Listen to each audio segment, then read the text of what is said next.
এটার শুরু আজকে থেকে না, সেই 1971 সালের 16ই ডিসেম্বর থেকে শুরু করে আজকে পর্যন্ত ভারত কখনো মানতেই পারে নাই যে বাংলাদেশ একটা স্বাধীন রাষ্ট্র।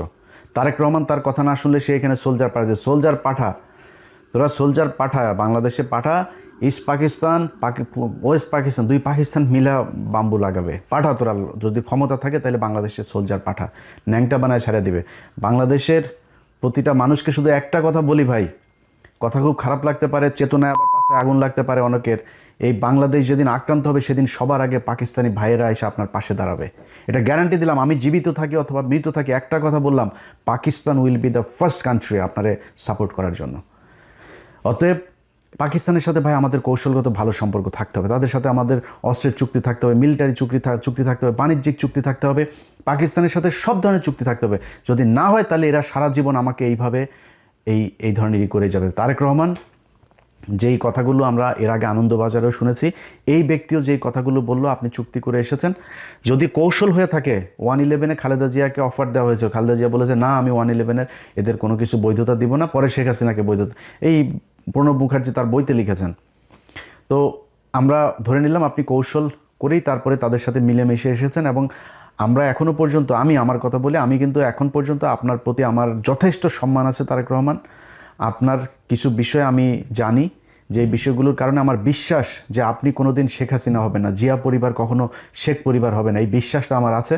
এবং আপনি ঠিক সময় মতো, বিশেষ করে গত 2 দিনে জেনারেল মাসুদ এবং জেনারেল ওর আরেকজন কি মামুন খালেদ, দুইজনকে ধরার পরে আমার ভেতরে সেই বিশ্বাসটা আরও বেশি জন্মেছে যে আপনি এক এক করে সব কটাকে ধরবেন।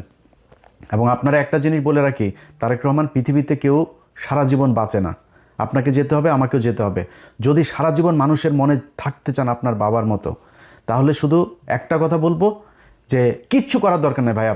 আপনি দুর্নীতি করেন, টাকা পয়সা নিয়ে লন্ডনে পাঠান, আপনি আবারও এই আওয়ামী লীগের মতো করেই প্রচুর টাকা পয়সা নেন, কোনো সমস্যা নেই ভাই। খালি ইন্ডিয়ার বিরুদ্ধে আমাদের একটা জায়গায় দাঁড় করায় দিয়ে যাবেন, যেটা আমরা ইউনুসের কাছে চেয়েছিলাম, ইউনুস করে নাই। আপনার কাছে আমাদের প্রত্যাশা থাকবে, এই কাজটা খালি করে দেন। আপনার যে কোনো বিপদে, এই দেশের যে কোনো বিপদে বাংলাদেশের 18 কোটি মানুষ এক হয়ে আপনার পাশে দাঁড়াবে। ভারতে আসতে দেন, দেখি ওরা আমাদেরকে কি করে নিয়ে যায়। খালি আমাদের কিচ্ছু লাগবে না ভাই, আমাদের খালি এই আপনার এই আকাশ নিরাপত্তা ব্যবস্থাটা আমাদের করেন, যাতে আমরা আমাদের ইন্টারসেপশনের এই কাজগুলো যাতে আমরা খুব ভালোভাবে করতে পারি। ওদের আকাশ দিয়ে যদি ওরা আমাদের কিছু করতে না পারে, ওরা মাটিতে নামে আমাদের কিছু করতে পারবে না। সারা জীবন যুদ্ধ করলেও ইন্ডিয়ানরা আমাদের সাথে যুদ্ধ করে পারবে না, এই সাহস ওদের নাই। আর সেই সাথে আমাদের যা লাগে, অস্ত্র লাগে, যা লাগে, সেটা ভাই আপনাদের মানে এই আল্লাহকে সাক্ষী রেখে বললাম, যদি পাকিস্তান সবার আগে আপনার পাশে না দাঁড়ায় এসা, আমি যদি জীবিত থাকি সেদিন আমার জুতার গলা নিয়ে আপনাদের সামনে এসে হাজির হব। অতএব এরা যেই হুমকি ধমকি যা দিচ্ছে, আপনি এটাতে বিচলিত না হয়ে ওদের সাথে আপনাকে চোখে চোখ রেখে একটা পর্যায়ে গিয়ে কথা বলতে হবে। আপনার যতটুকু কৌশল অবলম্বন করা দরকার আপনি করেন, কোনো সমস্যা নাই। আপনাদের সামনে ভিডিওতে আজকে আমি কথা দিলাম যে বাংলাদেশ যদি ভারতের সাথে যুদ্ধ হয় এবং এই বর্তমান সরকার যদি বাংলাদেশের মানুষের পক্ষে থাকে, আমি যদি নাকি ওই দিন ফ্লাই করে বাংলাদেশে না যাই, তাহলে আমার সারা জীবন আপনি যা মনে চায়, ভীতু, কাপুরুষ, খারাপ, বজ্জাত, মানে বেঈমান, মুনাফেক, যা মনে চায় বললেন, সেদিন যদি আমি দেশে না যাই। কিন্তু ওই সরকারকে, আমার দেশের ওই সময়ের সরকারকে ইন্ডিয়ার বিরুদ্ধে যুদ্ধে অংশ নিতে হবে। অতএব আপনার এই ভারত যে হুমকি আপনাকে দিয়েছে, এইটাতে আপনি তোয়াক্কা না করে আপনি বাংলাদেশের মানুষের যে চাওয়া পাওয়া, বাংলাদেশের মানুষ, প্রতিটা মানুষ এক একজন সোলজার, যদি প্রয়োজন হয় আমাদেরকে প্রশিক্ষণ দেন, যা প্রয়োজন, যত টাকার, আমরা না খেয়ে বাংলাদেশের মানুষ ঘরের থালা বাটি বিক্রি করে আপনাকে টাকা দিবে, কত টাকা, কত ডলার লাগবে, কি অস্ত্র কিনতে হবে, আপনি সেগুলো কিনে এই দেশের মানুষের নিরাপত্তার ব্যবস্থা করেন।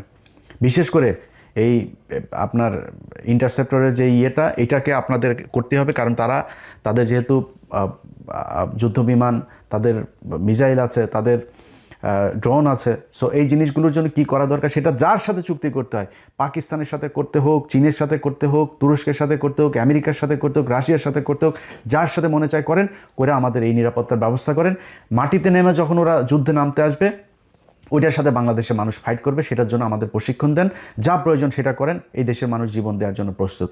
আমরা অন্তত গত 15 বছরে এরকম একটা প্রজন্ম তৈরি করেছে যে প্রজন্মটা এই দেশে ভারতের বিরুদ্ধে যুদ্ধ করে শহীদ হওয়ার জন্য মুখিয়ে আছে। কে বিএনপি করে, কে জামাত করে, কে কোন দল করে, চরমনাই করে না কি করে, ইন্ডিয়ার প্রশ্নে সবাই এক।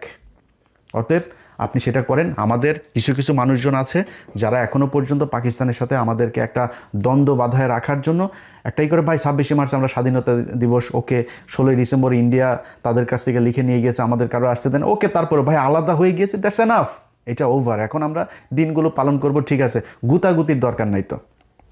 পাকিস্তানের গুতায় কি পাকিস্তানের কাছ থেকে আপনি টাকা নিতে পারবেন? পাকিস্তান আপনার এখানে না আসলে পাকিস্তানের কী হবে? পাকিস্তানের ল্যান্ডের অভাব আছে? আমার মেয়ে 1,44,000 বর্গ কিলোমিটার, ওর 6,80,000 না কত হাজার বর্গ, আমার চাইতে এরকম 5টা রাষ্ট্রের মতো ওর একটা দেশ, মানুষ আমাদের চেয়েও কম, তো ওদের আমাদের জায়গা দরকার আছে নাকি? আমার এখানে আছে কি? আছে কিছু বাংলাদেশে। এখন ওরা আমাদেরকে, এই কিছু মানুষজন আছে যেগুলো এই দ্বন্দ্ব বাধায় রাখার জন্য ইচ্ছাকৃতভাবে, দেখেন সবশেষ খেলাটার কথা বলে আপনাদের শেষ করি। সবশেষ খেলার ক্রিকেট খেলাটায় বাংলাদেশ 3টা ম্যাচ খেললো। 3টা ম্যাচের মধ্যে প্রথম ম্যাচে সম্ভবত প্রথম ম্যাচে আপনার মেহেদী হাসান মিরাজ, সালমান আগা তাকে আউট করলো। দেখেন এই পাকিস্তান মাত্র কয়দিন আগে ভারতের সাথে যখন বাংলাদেশ খেলতে যাবে না ভারতে, একমাত্র পাকিস্তান এসে আমাদের পাশে দাঁড়াইলো, আর কেউ দাঁড়ায় নাই। অনেকে বলে হ্যাঁ পাকিস্তান তো পরে খেললোই, পাকিস্তান বলে লাভ হইলো কি, শুধুই ফাঁকা আওয়াজ দিল। আরে বেটা, ফাঁকা আওয়াজ তোর কোনো বাপ দিয়েছে? পাকিস্তান দিয়েছে। ওইটা দেওয়াতে লাভ হয়েছে না লোকসান হয়েছে সেটা বিসিবির এই যায় জিজ্ঞেস কর, তারপরে জানতে পারবি। পাকিস্তান তো দাঁড়াইছে ভাই, আমার পক্ষে কথা তো বলছে তারা। এর পরপর তারা সিরিজ খেলতে আসলো আমাদের এইখানে। তো তারা তো বন্ধুর মন নিয়ে আসছে ভাই। বাংলাদেশের একটা মানুষ যদি ওইখানে পাকিস্তানে যায় না, দেখেন পাকিস্তানের মানুষ, ওরে মনে হয় হারানো ভাই খুঁজে পাইছে। খাবারের বিল নেয় না, গাড়ির ভাড়া নেয় না, জোর করে বাড়িতে ঢুকায় নিয়ে যায়, নাস্তা খাওয়ায়, থাকতে জায়গা দেয়, এরকম অবস্থা। সেই দেশের একটা মানুষ, সে ব্যাটসম্যান যখন সালমান আগাও ব্যাটটা নিয়ে ও দৌড় দিয়েছিল বল আনার জন্য, বাট পরে রান নেয় নাই। সে ক্রিজের ঠিক পাশে, এরকম না যে সে ক্রিজের মাঝখান থেকে বলটা ধরেছে, ক্রিজের পাশে ব্যাটটা ফেললেই সে ক্রিজের ভেতরে, সে ব্যাট না ফেলা সে ওই বলটারে আটকাইছে, বলটা উঠায় সে মিরাজের হাতে দিতে গিয়েছে। ও মা, সে বলটা করলো কি, স্টাম্পে মাইরা মিরাজ এসে তাড়াতাড়ি করে চোরের মতো, একটা চোরের বাচ্চা, ফকিন্নির বাচ্চা, এসে বলটা ভেঙে দিল। এরপরে আবার লাস্টের ম্যাচে আপনার করলো, এই যে ওর নাম কি, নাহিদ রানা, ওর মুখের অঙ্গভঙ্গি দেখে আমার মনে হয়েছে যে একটা গালি দিয়েছে, একটা বাজে গালি দিয়েছে। আমি ওর মুখের যে মুভমেন্টটা দেখেছি ওইটাতে আমার মনে হচ্ছে একটা বাজে গালিটা দিলাম না এখানে, এই গালিটা সে দিয়েছে বিশাল। আরে বাবা, বিরাট আকারে উত্তেজনা, মনে হয় ভারত পাকিস্তান খেলা হচ্ছে। আরে বেটা, তোর তো বোঝা উচিত, এই যে এখন গেছিস পিএসএল খেলতে, তোর বাপরাই তো নিল, তোর বাপের দেশেই তো গেলি পিএসএলে, তোর বাপেরা তোদের দেশ থেকে, বাংলাদেশ থেকে 6টা প্লেয়ার নিয়েছে। আর আইপিএলে নিয়ে যাইতো সাকিব আল হাসান, পৃথিবীর শ্রেষ্ঠ একজন অলরাউন্ডার, সবচাইতে ধারাবাহিক একজন প্লেয়ার, ফর্মে থাকা প্লেয়ার, তারে নিয়ে সাইডলাইনের বাইরে দাঁড় করে রাখতো, পানি নেওয়াইতো তারে দিয়া। অপমান খালি নিত কেন? বাংলাদেশের দর্শকগুলোর নেওয়ার স্পন্সর আছে না, ওদের তো প্রোডাক্ট বিক্রি করতে হবে, বাংলাদেশের মানুষ দর্শক তো থাকবে না একজন না থাকলে, নিয়ে বসায় রাখতো। এটা করতো ইন্ডিয়া। আরে ভাই, ইন্ডিয়া আজকে সেই শুরু থেকে এখন পর্যন্ত সারা জীবন এই যে টেস্ট স্ট্যাটাস, সবার পরে তারা আমাদেরকে দিয়েছে, এই যে টেস্ট স্ট্যাটাস খেলা মানে না বাংলাদেশের থাকা উচিত না। এই যে এই সেবাগ, বীরেন্দ্র সেবাগ, এই শালা বলছিল যে বাংলাদেশের টেস্ট স্ট্যাটাস থাকার উচিত না। এরা ইন্ডিয়া খালি খেলা না, বাংলাদেশের প্রতিটা জায়গায়, প্রতিটা সেক্টরে তারা সারা জীবন, এই যে কয়দিন আগে আপনার এই যে বাংলাদেশ থেকে আপনি দেখছেন না যে বাংলাদেশের মানুষজনরা এখন আর আসতে দিবে না, কারণ বাংলাদেশের মানুষ এখানে ওই আপনার এখানকার সরকারি যে সুবিধাগুলো আছে, এই সুবিধাগুলো বেশি উপভোগে। যেমন ধরেন কারো মা অসুস্থ, বাবা অসুস্থ, তার ট্রিটমেন্টের জন্য এখানে আপনি ঘরে রাখলেও আপনার কিছু টাকা দেয়, আপনার অনেক এরকম বাচ্চাদের জন্য চাইল্ড সাপোর্ট দেয়, অনেক ধরনের এই প্রণোদনা আছে, এগুলো দেয়। তো এগুলো এই ইন্ডিয়ানরা, তারা ইন্ডিয়ানদের কারো দেন, ওরা কিন্তু আমাদের চেয়ে বেশি খায়, অথচ ইন্ডিয়ানগুলো দেয় নাই, বাংলাদেশেরগুলো সবগুলো দিয়েছে যে বাংলাদেশ নাকি 54% নাকি এশিয়ার নাকি আমরা নাকি খাই, তারপরে এটা দিয়ে এখন বাংলাদেশিদের ভিসা দেওয়া বন্ধ। ভাই প্রতিটা জায়গায় আপনি 1971 সালের মুক্তিযুদ্ধের পর এটা নিয়ে কোনো বিতর্ক নাই, প্রতিটা মুক্তিযুদ্ধের কাছে জিজ্ঞেস করবেন যে ইন্ডিয়ানরা আমাদের এখান থেকে কি পরিমাণে, পাকিস্তানের 92,000 এই সোলজার তারা আপনার অস্ত্র রেখে আসলো, আমাদের এই যে মিল কল কারখানা মানে পাকিস্তান যা করে দিয়ে এসেছিল, এগুলির থেকে দামি দামি যন্ত্রপাতি সব ইতিহাসের সব জায়গায় এগুলোর আপনার উল্লেখ করা আছে। তারা নিয়ে গিয়েছে আমাদের দেশের টাকা পয়সা লুটপাট। ইয়ের পরে 400 কোটি টাকা এসেছিল আমাদের অনুদান বিদেশ থেকে। সেই 400 কোটি তখন আমাদের তো টাকশাল সব নাই, তারা আমাদের সেটা করলো। সেই টাকাটাতে তারা 400 কোটিরে 800 কোটি ছাপাইলো। 800 কোটি ছাপায় কী করলো, তারা তাদের ওই টাকাগুলো দিয়ে আমাদের দেশে চাল ডাল সব কিনে নিয়ে গেল। পর্যাপ্ত ছিল আপনার বিভিন্ন দেশ থেকে আসা আপনার সাহায্য সহযোগিতা ছিল, এগুলো সব নিয়ে যায় তারা আমাদের দেশে ইনফ্লেশন করে দিল। মানুষ না খেয়ে 74-এ মারা গেল। আর ভাই মানুষ মারা গেলে মারা যাবে 72-এ 73-এ, 74-এ গিয়ে মরল কেন? এই ভারতীয়দের কারণে। ভাই আপনারে আমি যদি এখন 55 বছরে এই ইতিহাস এত ড্যামেজ হয়েছে যে আপনাকে এখন আমি বুঝাইতে গেলে আপনার অনেক কিছু মনে হবে যে এই লোক আসলে মানে মুক্তিযুদ্ধ নিয়ে এত কথা বলে, ভারতের বিরুদ্ধে এত ক্ষোভ তার। ভাই আমার কথা বিশ্বাস করার দরকার নেই আপনার। আল্লাহর ওয়াস্তে যেই মানুষগুলো সেক্টর কমান্ডার ছিল, মুক্তিযুদ্ধের সর্বাধিনায়ক আছে না জেনারেল ওসমানী, সেই জেনারেল ওসমানী শেখ মুজিবের এখান থেকে পদত্যাগ করেছিল, জানেন এটা? শেখ মুজিব মন্ত্রণালয়ে থাকতে দেয় নাই। এই যে তাজউদ্দিন আহমেদ, তার অবর্তমানে সে প্রধানমন্ত্রী ছিল না, এই তাজউদ্দিন আহমেদরে শেখ মুজিব বহিষ্কার করেছে, বাধ্য হয়েছে তারা করতে। শেখ মুজিব এই তাজউদ্দিনের মেয়ের বইতে লিখেন একদম হুবহু সেদিনের ঘটনাটা বর্ণনা করেছে যে আব্বু সেদিন এই বাড়িতে এসে তারপর বলেছিল এর চেয়ে পাকিস্তান আমলিত ভালো ছিল। কোনো কারণে কোনো ভালো মানুষরে ওই দিন এই শেখ মুজিব তার এই জায়গাতে সে থাকতে দেয়নি। সো এখন আপনি তাদের কাছ থেকে ইতিহাস শেখেন, দেখবেন ইতিহাসের সব কিছু জানেন। আমার কাছ থেকে কারোর কথা বিশ্বাস করবেন, আপনার নেতারও বিশ্বাস করবেন না, আমারও করবেন না কারোর কথা। আবার এখন যে গজিয়ে ওঠা যেসব মুক্তিযোদ্ধা আছে এগুলোরও বিশ্বাস করবেন না, এগুলো সব ভুয়া মুক্তিযোদ্ধার ওই সার্টিফিকেট নিয়ে সব এখন আসল মুক্তিযোদ্ধা কেউ সামনে আসে না। এরা এই তেলও মারে না, এরা এই ধান্দা এই খাইতেও আসে না, অনেকে আছে এই ভাতাও নেয় না। এরকম বহু মুক্তি আমার নিজের পরিবারে আছে। আমার আপন খালু, আমার খালার ছোটো খালার হাজব্যান্ড, আপন খালু মুক্তিযোদ্ধা। এইসব ইতিহাস এগুলো তার কাছ থেকে বহুত শুনছি ভাই। আপনার সেক্টর কমান্ডার আছে না, সেক্টর কমান্ডার সবচাইতে বড় সেক্টর 9 নম্বর সেক্টর খুলনা অঞ্চলের, এই 9 নম্বর সেক্টরের সেক্টর কমান্ডার আপনার মেজর জলিল। জানেন মেজর জলিল কোথায় মারা গেছিল?